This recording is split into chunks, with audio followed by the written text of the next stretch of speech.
You can't really be ready to love if you don't even know how to date. Let's get into it.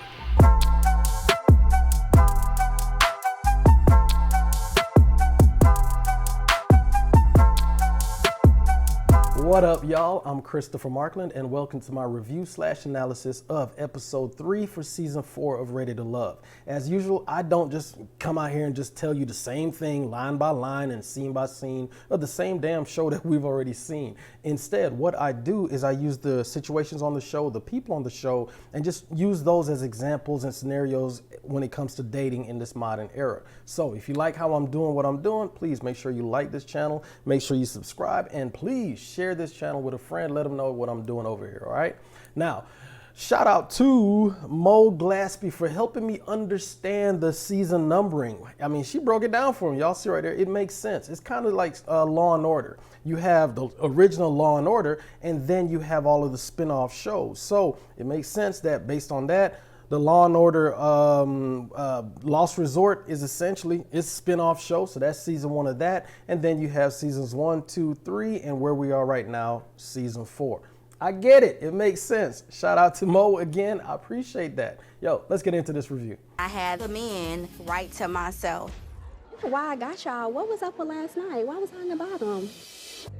So I went straight in for the kill. Y'all put me in the bottom. What's up? Well, I haven't gotten a chance to actually talk to you. Okay. But we gotta make sure we interact today. Did anybody else have any comments? Man, the show ain't even started good, and Tasia is already, going after it. She's going right in. She wants to know why the men, especially, and it seems like it's only, 3 or 4 dudes that were right there. She wants to know why the men made the decisions that they did. Y'all, I can tell you, that's not going to go well. Now, and on top of that, it's not necessarily what you say, but how you say it. Now, I'm not tone policing her and telling her that she needs to, be all dainty or whatever. She's entitled to try and get whatever answer she feels that she needs. However, you are not always going to be the number one choice, the number one option. Sometimes, it doesn't necessarily work out in your favor. And one of the things that you got to do in life is learn to take that L graciously. We talked about it, a couple other seasons, and I want to say yesterday as well. So it's one of them things. It's like, just because you want to be number one doesn't mean that you're number one. And if you're in a group setting like that, a group date, group outing, people are looking at you. People are seeing how you move. So it's one of them things where it's like, you know what? It didn't necessarily work out that last week. Let me bring my A game to make sure that there are, that I am the best option, the best choice, and these men right here can see it. Let's talk numbers. We currently have an even number of singles, 9 men, 9 women. As you know, each week, either the ladies or the gentlemen have the power to eliminate. So, since men have been in control in this town for too long, I'm giving the ladies the power to decide which of these gentlemen will end their journey by the end of the week. So this week, the singles are at a bar. It's instead of like where they were last week at a mixer, right now they're at like a happy hour type situation. It's a much more casual affair. You don't see everybody wearing the suits and ball gowns and all the stuff like they were last week. Not to mention, now that at least they had, the mixer where they were able to interact with each other and meet each other, now at least there's some familiarity, and it's just a lot easier to move. Like I said, it's a lot more casual. Everybody's wearing jeans, and it's a lot more relaxed atmosphere. However, like Tommy just said, we have 9 men and 9 women, and at the end of this episode, one of the dudes is going to be sent home because the ladies have control, and they're the ones that are going to be decided which one of the dudes' journey is coming to an end. There's only one way to know. I don't remember. I'm a tech guy, I'm a nerdy guy, and we can be socially awkward, but I definitely made an attempt to put it all out there. And I like slurping them down. Oh. Tyrone, we making you uncomfortable?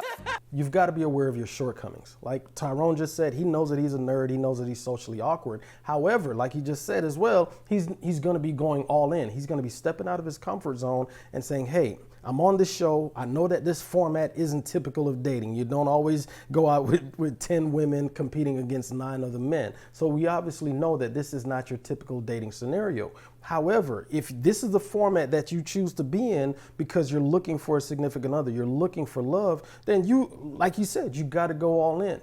we all have shortcomings. You may weigh too much. You may not make enough money. You may just be ugly, whatever. It doesn't matter. You know that you have your shortcomings because nobody is perfect. What you can do is you can say, hey, what can I do to make myself more marketable? If you're fat, lose weight. If you're not, you do what you can if you want to present the best version of yourself in order to try and get the best outcomes.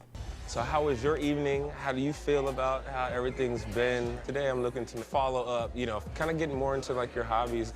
A lot of activities. So I like working out. I'm a very adventurous type person. I like doing the same thing over and over again. Gotcha. Like, what are your favorite things to either read or, do?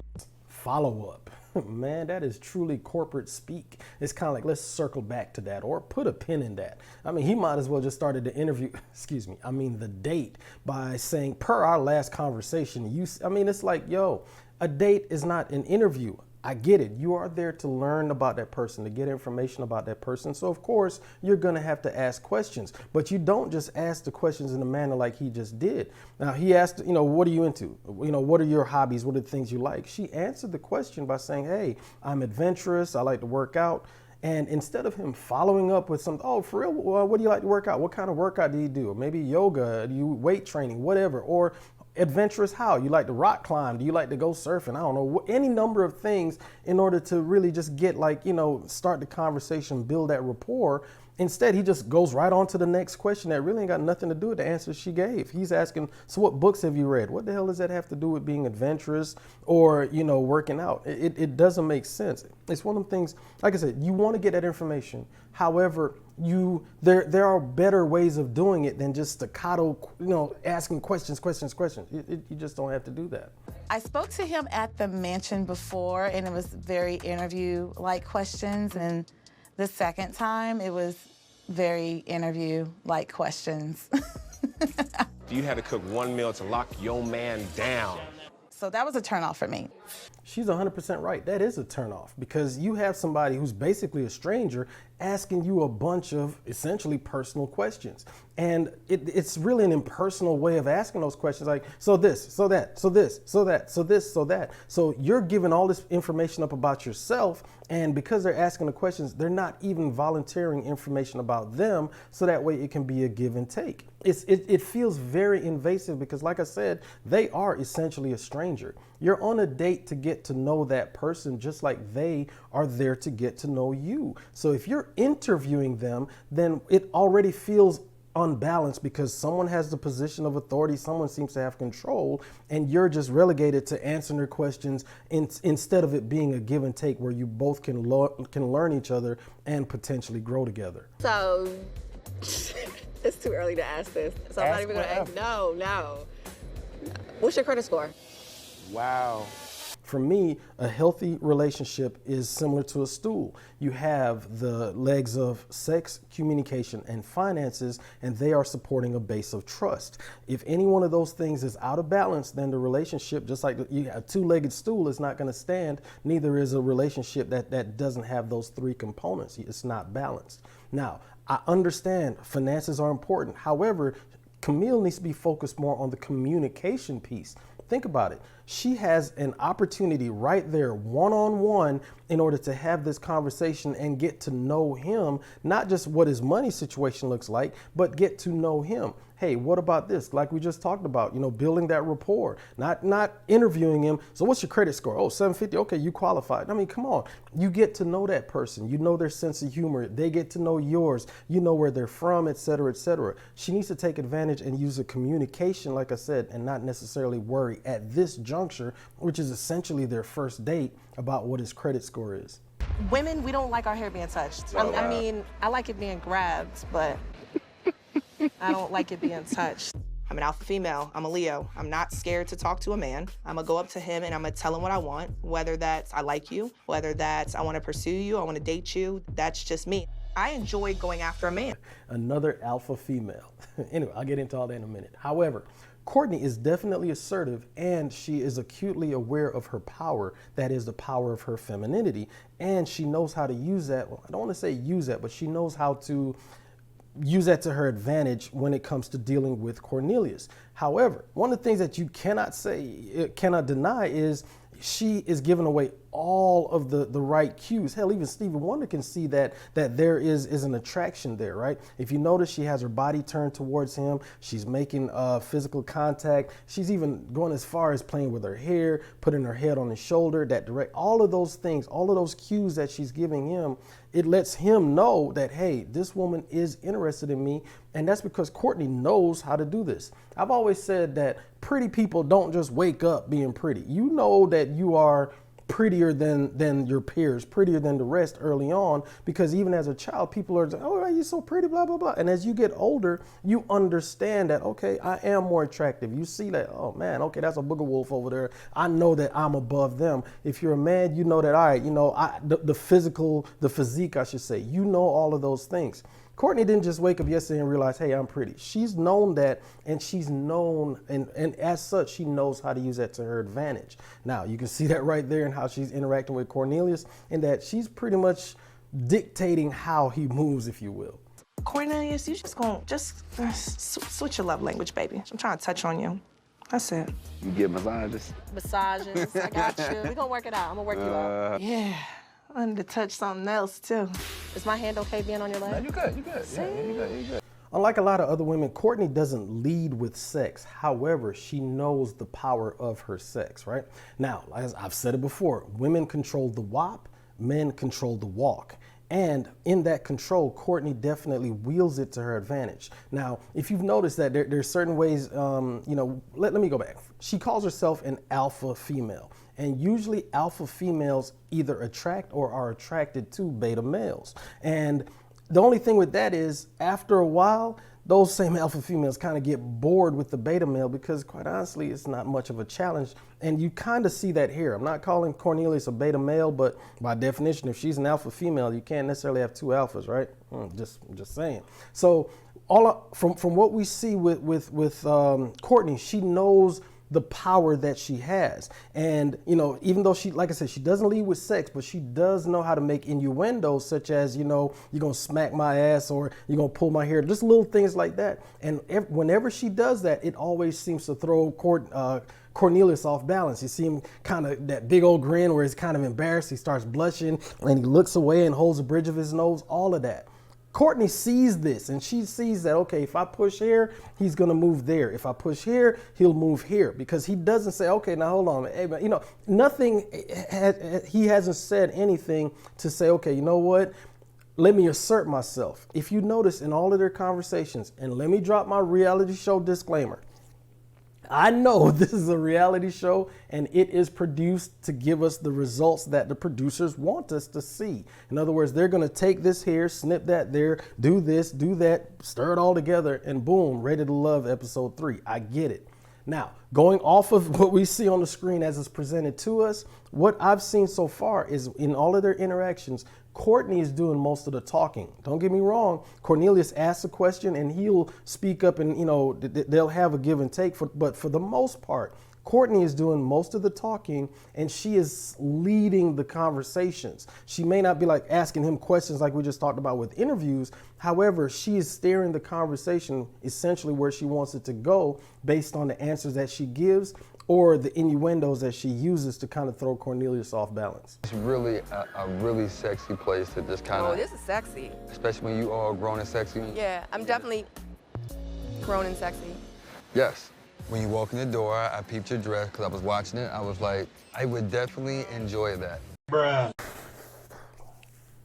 I don't know what it is about Corey. I don't know if he just suffers from perpetual foot and mouth disease, or he just doesn't have impulse control, or if it's even more nefarious to where he thinks that the stuff that he says actually works because maybe it actually has worked in the past. I don't know. All I know is that if he continues on the path that he's on, he's really and truly walking on thin ice. And if he wants to go far in this competition and actually really and truly be ready to love, he's got to adjust his behavior and learn, quite honestly, just to be quiet. You ain't got to necessarily say the first thing that comes in your damn mind. You sometimes just be quiet, let the woman speak, and then take it from there. Can I go do something with you that will let us connect?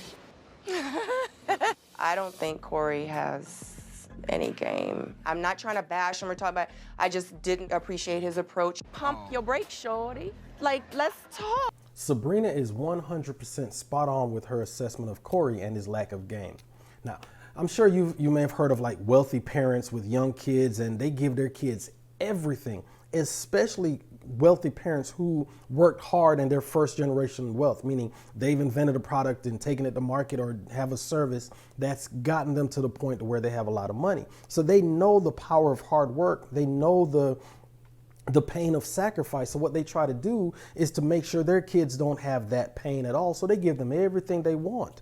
Now, as those kids gets older, what happens is those kids don't know how to fend for themselves because they've had everything given to them. They've had every obstacle just leveled, so they don't know what it's like to actually struggle. The same thing can be said with people who are attractive. You know, if you look at Corey, he's a handsome man, tall, in shape, obviously, because he's a physical trainer. So, you know, and he's semi-intelligent. He's not a fool, obviously, right? And he's got a quirky sense of humor. I got to give it to him. He's silly as shit, but, you know, he at least has that sense of humor. So overall, he's not a bad guy, especially on paper. However, what happens when you have an attractive person, specifically an attractive man in this case, women tend to throw themselves at him. So therefore, he doesn't have to work as hard to develop those relationships, especially working hard to get that first date. Because as long as you got a mouthpiece and you're attractive, you can throw it out there, you're gonna bring them in. The problem is getting that second date, because once they see past the attraction and they realize, yo, ain't shit here, they're gonna keep it pushing. And I think that's the problem that Corey has. Why can't you just use the environment that you have and make the best of it and try to make it work? Because right now I just kind of feel like it's a Q&A. Like I can start hitting you with questions left and right. No, you make it what you want to make it. It's not that at all. Let's not plan no dates. Like, let's plan to get to know each other first. Well, it's just that simple. You don't have to make it out to be any more complicated than it is. You have the person in front of you. Get to know that person better. He's busy worried about trying to get the first date and doesn't realize, damn it, you're on your first date with her. It's just you and her. And even if it feels like the quote unquote Q&A section, like he says, he has yet to ask her any questions of substance. He has yet to ask her, so where are you from? What do you do? Well, Korea. But, you know, he hasn't dug in and asked her anything. How many kids you have? Where'd you grow up? Any number of things. Instead, he's busy worried about stuff that really is of no consequence if you're intentional about trying to develop a long-lasting relationship with somebody. My number one objective is to see if I can make you laugh. Right. If I can make somebody... no, you definitely didn't make me laugh. You was making me feel other things, and then I didn't like how I was feeling. Sabrina's not feeling me. I'm not sure why, but... I was really just feeling defeated. I was ready to go home. I was like, I'm cool to go home right now. Earlier, we saw Tyrone take inventory of himself and realize that, hey, if he wants a different outcome, he has to use a different approach. So he knew that he was socially awkward and all of those things. So he's like, yo, let me go all in and go against my awkward nature, how I usually am, because, hey, I'm here on this show. Corey has yet to do that. Instead, Sabrina literally told him, hey, these are the issues. You're here. You know, don't make it more than what it is. And he actually said, let me make sure I read it, you know, word for word. He wasn't sure why Sabrina was feeling him. She literally told him why, but it's like he cannot see past himself. And that is problematic, especially for a man of his age. At the happy hour, I felt like I didn't make a true connection, but something did happen. When I'm leaving the happy hour, I happened to see Mumin, and that's when I found out that she had a flat tire. And I was like, let me just help you. And from that point forward, her energy changed towards me. Of course, he's taking selfies. Anyway, so he just happened to run into Mumin, right? In DC, he just happened to run into her, and she just happened to have car troubles. Okay. So I'm really glad that she didn't call AAA or any other number of roadside services to come out and help her. I'm glad that my man was there and he was able to change her tire. And looky there, they were able to get a date out of it. Glad that happened. Good job. We'll go for a little walk. Okay. And then we'll just hang out for a little bit and talk a little bit. Cool. Let's do it. Finally, we are in my element. This is where I excel in. This is where I'm great on. The first date. Again, this man is all about getting that first date. I don't know what it is. I don't know. Maybe it's a sense of conquest in that, all right, I've got the first date and I got her to say yes. It's maybe a sense of accomplishment. I don't know what it is, but all he seems to be talking about is the first date, the first date. I don't know if he's trying to set a world record or 50 first dates or whatever the hell I don't know what it is. However, certain women on the show and more are getting tired of it. You have Sabrina that just happened earlier, and then you have Carrie from the other day. Like I said, there are only 9 women left on the show, and he's already eliminated, basically 2 have eliminated him. He cannot keep going down that path if he wants to stay on the show. I decided to set up a date with Walter and and then Courtney and Cornelius. Hi, handsome. Hey. I wanted to see Cornelius in action with another female and how touchy-feely they were, so I can shut it down. Boy, that manufactured reality show drama. Okay, if she is interested in Cornelius, then why not just invite only Cornelius out on a date? Why would you go on a group setting and then invite the other women that you know are also attracted to Cornelius? I don't get it. It doesn't make sense to me. I know it's a reality show. I get it, but damn, it makes no sense. It's like, come on, man. Can you come up with some more believable scenarios? But hey, I'm going to rock with it. It is what it is. It's still funny as hell. I was just thinking about some things. Like what? Religion, actually. I don't know how comfortable you will be, but let's just cut to the chase now. I say that I'm spiritual. What's your views? I just believe in Father, Son, and Holy Ghost. You know what I mean? Jesus Christ is my Lord and Savior. That's the biggest thing. They say that you're not supposed to talk about religion and politics in polite conversation. However, when you're dating somebody, especially on the first date, those are topics that you can kind of sort of delve into and get an idea as far as where that other person stands on those particular issues. Now, the reason why you don't want to talk about it in polite conversation, as they put it, is because those are people's heartfelt beliefs and philosophies. And if you disagree or try to debate them, or you try to tell them that their religion is wrong or their choice of politician or politics is wrong, all hell breaks loose. Now, like I said, you're on a date with that person, so you at least want to know where they are, so that way you can check to make sure that y'all are in alignment. In other words, if they believe one thing and you believe another, it's best to get that in the open. Now, that's where the conversation aspect comes in, as opposed to the interview. If you have a good give and take, a good rapport with that person, and y'all are asking questions and learning each other, then certain things are going to come out in the wash, and then you'll know how to proceed. If that person doesn't align with your beliefs, then hey, had a great date, holla at you, you're good to go. If things do align, then at least you know that you have even more things in common, and then once again you can move forward with that person. I'm gonna switch it up. I'm about to add something too. The question is, how important is sex to you in a relationship? A lot. Ooh. Oh my God. No. I'm telling you right now, it's important. Don't say it's not. I've long held the belief that there is absolutely nothing wrong with sex before marriage, unless having sex before marriage violates the tenets of your religion or spiritual walk. If that's the case, then that is your decision to make, and obviously, you're going to follow your beliefs. For me, if you're in your 30s, 40s, and 50s, man, it's a natural adult part of a relationship. And if you're in your 30s, 40s, and 50s and are still a virgin, that's a whole nother conversation. We talked about it on my show, and it actually started from last season with Liz and I think it was David as well. Both of them were choosing to be celibate because they were very religious Christian people. Those are their beliefs. But for me, I think that with a lot of people, they choose to be celibate for, in my opinion, that it just demonstrates either a lack of discretion or a lack of self-control. Just because you're going out with somebody, then you don't necessarily have to have sex with them on the first date. I am a big believer in don't go out with somebody that you don't want to have sex with. In other words, if you find them repugnant, what the hell are you doing going on a date with them? Because you know that it's not going to develop into something serious because you're just not feeling them like that. There is no physical attraction. However, if there is physical attraction, that means you're going to have sex. You're a grown ass adult in your 30s, 40s, and 50s, and shit, you bet in your 60s talking about I'm celibate. Man, you better bust, excuse me. Anyway, all I'm saying is if you get to that point, there's absolutely nothing wrong with having sex before marriage. Sex before marriage.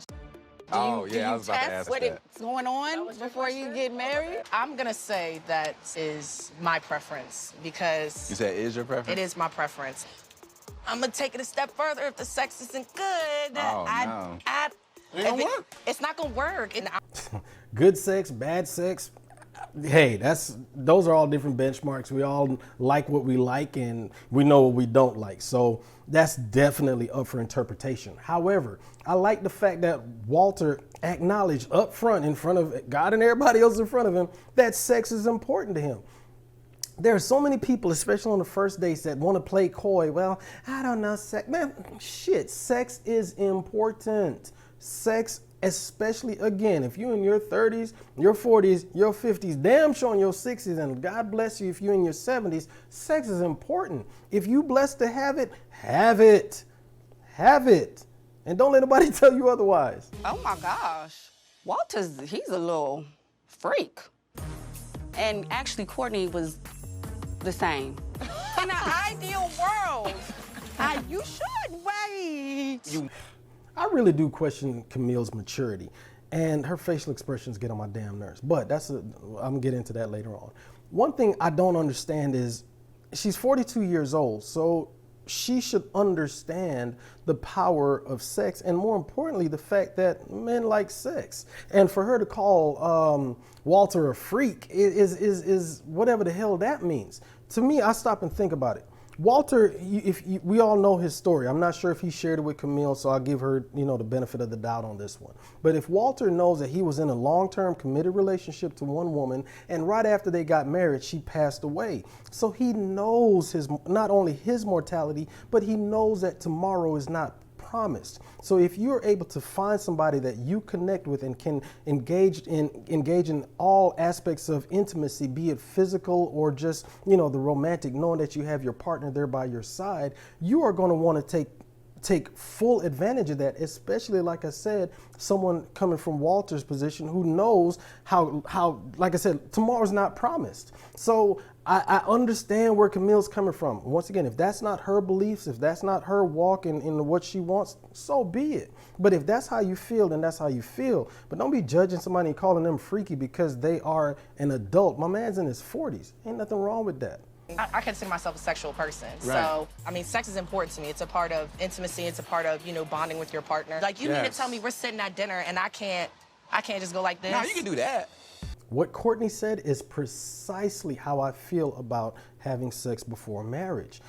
It is a form of intimacy. There is absolutely nothing wrong with that. And if you're in an adult consenting relationship, then you practice safe sex and you do what adults do. Now, if that doesn't align with your beliefs, then don't get with somebody that is out of alignment. Just like you don't want them pressuring you to have sex and you believe that, hey, I don't want to have sex before marriage, don't get with somebody who does and then you're pressuring them not to. It's all about alignment. Your beliefs are your beliefs, and if you don't like that, then go find someone that is in a proper alignment with you.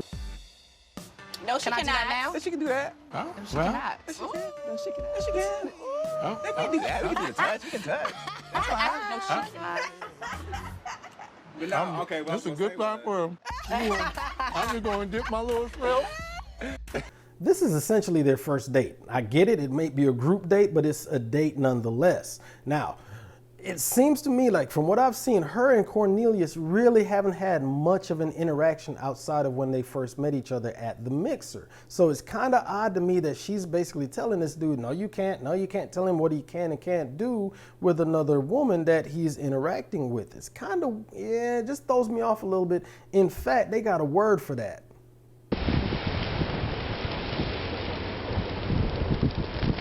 Okay, got you. Like I'm galloping, like Matter of fact, it's like the end of Django. Okay. It just looks so. It looks so. The jokes are awful, but he makes me laugh. And so I appreciate that. And I could tell he likes making me laugh. Boy, Corey be on some other shit, man. Now, I will say this, though. The saying is, he who finds a wife finds a good thing. And the thing is, the wife for him is not necessarily the wife for anybody else. I've always seen couples that just seem weird as hell to me, like, why the hell are them two people together? And it's because that man found his wife. He found the woman that can laugh at his corny ass jokes. He found the woman that can make him smile. He found the woman that he can make her smile. And in that relationship, it works. So if Mumin finds his jokes funny, even though they may be corny, and they have that compatibility, hey, if it works, it works. I just know Corey, man, this dude, man. So if I kissed you right now, would you go back and tell everybody I kissed you? Yes, I would. You know what? I'm gonna wait. You gonna wait? I'm gonna wait because I know that you're gonna go out with some other dudes. So I'll give them an opportunity to strike out. So whenever you're ready, it'll be your last first kiss. Well, I ain't gonna lie, man. That's not a bad way to end a date. I gotta give Corey some props for that. When he asked that question, I was like, oh shit, here we go again. But he recovered nicely at the end, and at the end, you know, he made her smile. So I like how he played that. Again, stop asking them damn questions, because if you have to ask the question, you already know the answer. If you kiss her, you know they're going to talk about it in the ladies' lounge. This is season freaking 4. If you've watched the show, you know how the show goes. So why ask that dumbass question? It makes no sense how this dude moves sometimes. So I have been diagnosed with PTSD. I was hospitalized twice, right? So I thought I was actually having a heart attack. Yeah. You know what I mean? It was really, really scary because I've never really experienced anything like that. I like the fact that Tyrone was able to share his PTSD diagnosis with Zadia. That's why you don't do the interrogation or the interviews. You ask questions and then you will give that person the space to talk like Zadia did, and you let the conversation develop naturally, organically, and things are gonna come out. The more comfortable somebody feels with you, the more comfortable you feel with them. Y'all are able to share stuff about yourself, and you'd be surprised how personal and open you can get with somebody once you feel comfortable with them. You don't necessarily have to know them for years before you can share certain details. When you are in front of somebody that's empathetic and open, then damn it, you're going to be just as open with them, and 9 times out of 10, things are going to come out in an organic way. I've been deployed twice. I've been rated by the VA with PTSD. It's nothing that I can't handle or control, but I just felt like you have to, mention things that you feel may be a detriment, just to get them to understand, who you are. If you have an issue, you have to take the steps to correct that issue. I appreciate the fact that, Tyrone was able to, he got diagnosed with PTSD. Obviously, he was in the military, and he said that he went to the VA clinic, and they gave him that diagnosis. However, knowing what the problem is still requires you to put in work in order to deal with the problem. I appreciate the fact that Zadia was able to get him to open up, and he was able to share that. And it seems like that's something that he's been working on as well himself. I hope that he is putting in the work, or has put in that work in order to deal with that. And I really do like the fact that my man is dealing with his issues the way that he is. And I'm 38. Okay. So does that work for you? I've always been attracted to older women as is, so the thing is, you might be a little bit young for the women I used to talk to, so that's not an issue. That's not an issue for me. As I watched that date between Carrington and Aisha, there really wasn't any kind of warmth or anything to it. There wasn't like a good ebb and flow, a good chemistry. I don't know, why that is. I think it's really because that was one of those interrogation/interview style relationships. And it seems that Carrington actually appreciates those types of interactions, because that's his style. That's how he goes about asking women questions. Boom, boom, boom, boom, boom. So I think that in return, he likes it as well. A little bit deeper, Kat. Yeah. Tell me about your last relationship. I didn't have a traditional type of relationships. I think that the kids call them situationships and whatnot. I wanted to have relationships, but part of my business, it was hard to date and hard to kind of like sustain and that. your business again? I did event planning. Again, this feels more like an interview or an interrogation than it does a date. So tell me about your last employer. What makes you a good fit for this position? There is no warmth, and I get it. She wants to know more about him. However, the way that you go about asking those questions, and you get more, not just the answer to the question, but you learn about the person in the way that they give the answer. There's certain details that are going to come out as they're talking. And if the things come out in an organic manner, like I said, you learn not just the answer to the question, but who that person is, what makes them tick, what their motivations are, why they think the way that they think, why they feel the way that they feel. You don't get that from asking interview style questions. You get that from an organic conversation with a person. So let me throw a big curveball. Have you cheated before? And do you think that part of your life is completely over? Can't say that I've cheated because I haven't had a girlfriend. I'm trying to set proper expectations, you know, when it comes to that. Man, if that wasn't the most nuanced answer ever. Like I said in my last review, there's something about a dude that just will not answer a direct question. Now, I will say it's something about the question. Again, that was a two-part interview question as opposed to, hey, what do you feel about XYZ?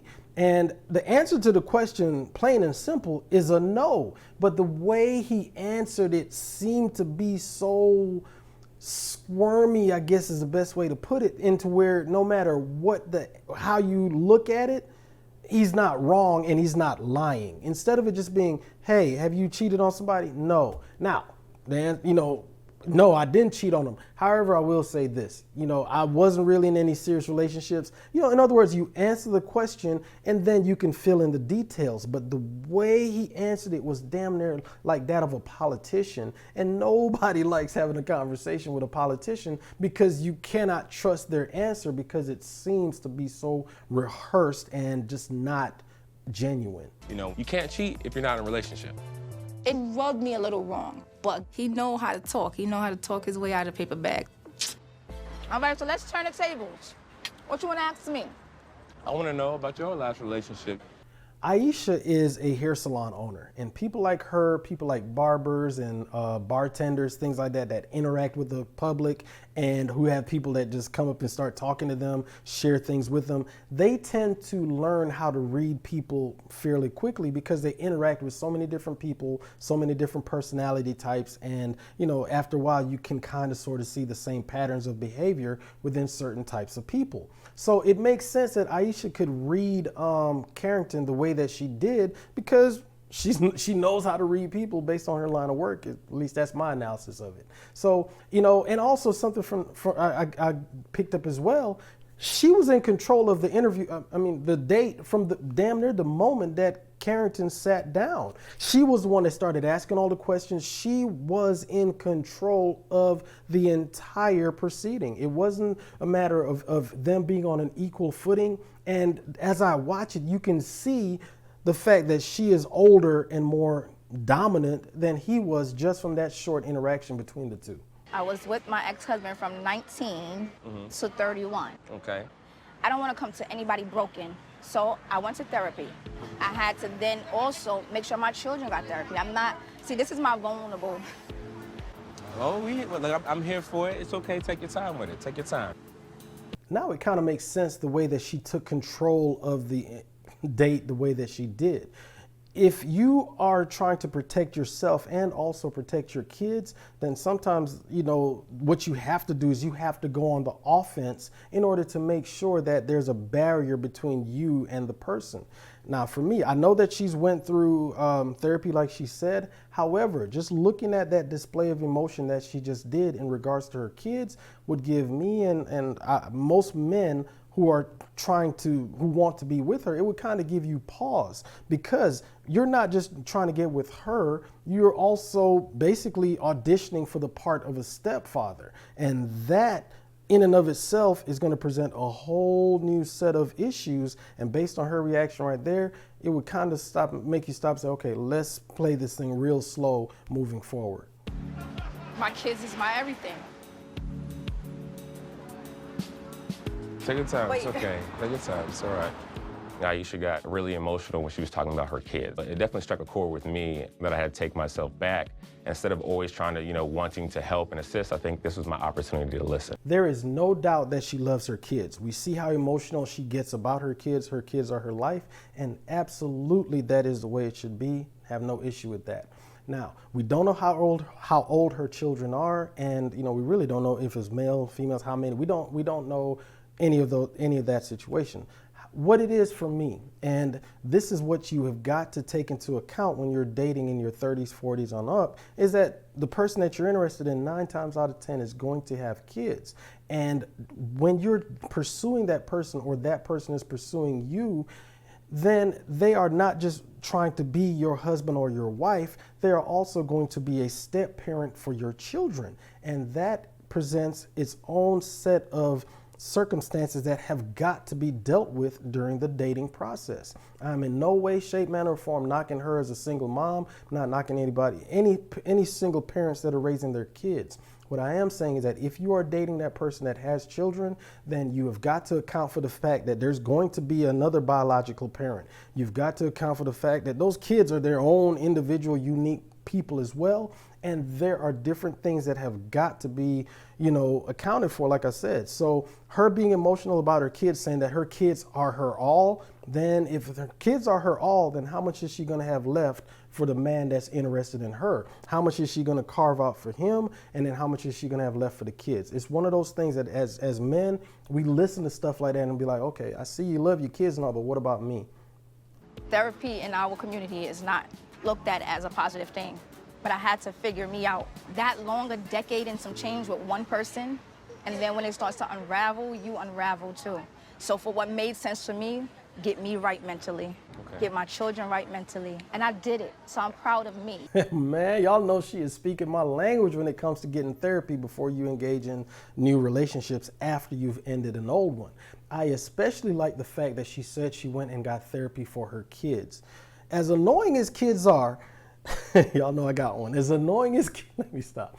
Kids, we've sometimes failed to realize that kids are their own individual people. They're just small people. So as such, they have their own personalities. They have their own shit that they're dealing with at school and with their friends. And they also form bonds and connections with people that once the adults in the relationship break up, those kids have to deal with the separation of daddy or mommy or grandmama or all of those because the family's now split. Kids need to have therapy just as much as adults do when families separate. And a lot of times, I get it. As adults, we're going through our own shit trying to deal with the havoc that's wreaked from a relationship ending. But kids need to get that emotional help and support through therapy as much, if not more, than adults, because remember, kids are still developing. As boys, they're developing into men. Women are developing into women. So if they're already dealing with that, and then on top of that, dealing with the mental and emotional heartache that comes with a breakup, kids need therapy just like the adults do. Even though he's a very handsome guy, the fact that he is 33. Romantically, can I really see myself with this guy? I mean, he said he's ready to settle, but I don't think at 33 that should even be your focus. I'm not quite sure what age Aisha thinks would be appropriate for a man to want to settle down and think about getting married. If 33 ain't that age, then tell me. Now, I get it. For her, she got married, I think she said at 19, or at least she got with somebody at 19. I'm not sure if she actually got married at 19. So for her, 19 versus 33, maybe she just has a different perspective based on where she's coming from. But for me, a man that is 33 has either graduated college for the most part, or he may have served some time in the military, and now he's out and he's on his career path building and being the best man that he possibly can. So therefore, he's right about at that point hitting his true earning potential as far as whatever his career path may be. So if at 33 isn't the right age, I'm just curious as to what age she thinks would be best. What age do y'all think? Let me know in the comment section. Like, one of my love languages is physical touch. So, like being able, okay, night. Okay, night.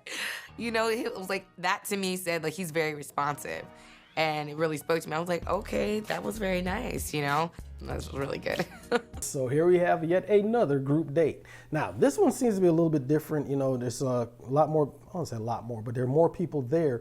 But if you look at the interaction between Naeem and Shiloh, you can see that there's a level of playful intimacy that is definitely the polar opposite of the date between Carrington and Aisha. And as Shiloh just said, you know, even though they're having a conversation and she said that her love language is touch, the fact that Naeem reached out, touched her, whatever, showed that not only was he responsive to what he's saying, but he's also able to engage her and is comfortable in her presence. And that gave her a good feeling regarding him. You okay? Oh, okay. I probably would take my partner to the next level of intimacy. Oh, okay, to the next level up. Man, Shiloh has a very intimate aura and very sensual. So it was definitely a turn on and definitely a attention grabber. All right, Dante seems to be a cool dude. Got no issue with the brother, and obviously I don't know him. But what I do pick up on is that he seems to add nothing of value to the conversation. In fact, he kind of reminds me of Mike from the season 2 in that whatever group surrounding, even like right now, it seems like he speaks in ad-libs. In other words, oh yeah, that's right now, I hear you. He doesn't add anything to the conversation. And even when they were at the episode with the mixer, in the scenes where he was, I cannot recall him adding to a conversation, moving the conversation forward. Now, I'm hoping that maybe that's once again just a reality show editing and we just haven't really got a chance to dig into him and his personality. But from everything that I'm picking up, I just don't see anything there. Where's the freakiest place that you've had sex? That's a very direct question. So, well, mine is the shower. To me, that's dangerous. Maybe not for y'all, but it's a little you got rough. dry out of the shower? No, Naya's saying it's dangerous in the shower because it's 100%. slippery. So he was taking That's mad a risk. risks. Sex is the low-hanging fruit. You have two people that are there on a date, so it's obvious that there is some level of attraction for there to be a date in the first place. Because as I said, if you're not sexually attracted to the person, don't go on a damn date with them if you're in your 30s, 40s, and 50s and up. It's like if there's no attraction, don't date them. If you know you ain't trying to have sex with them, why waste your time? And more importantly, why waste their time, right? So anyway, sex is, like I said, it's there. You have two people that are attracted to each other. You have the sexual chemistry. You have the sexual tension. All that is there. But you have to bypass the sex and get to know that person. Be intentional in the questions that you ask. Be intentional in listening to their responses and vice versa. That is more important than talking about sex on the first date. Because at the end of the day, all right, you got sex. Once that's done, what do you know about that person? Come on, sis, let's go.